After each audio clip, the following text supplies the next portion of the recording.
சுயநலம், சுயநலம், திமிரு, அகங்காரம். அதனால அவரை வெளியேற்ற வேண்டிய சூழ்நிலை ஆகிப்போச்சு. கட்சிக்கு கட்டுப்பாடு தேவையா இல்லையா? கட்சி கட்டுப்பாட்டை மீறினால் யாராக இருந்தாலும், அம்மா இருக்கின்ற காலத்திலும் சரி, தலைவர் இருக்கின்ற காலத்திலும் சரி, அதை தொடர்ந்து அண்ணா திமுக கடைபிடிச்சது. அதான் கடைபிடிச்சோம்.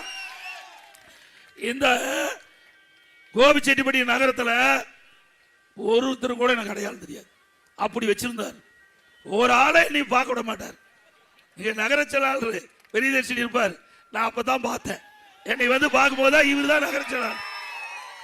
அப்படி ஒரு மோசமான குணம் படைத்தவர். ஒரு நல்ல சட்டை போட்டுட்டு போனா கூட பொறுக்காது.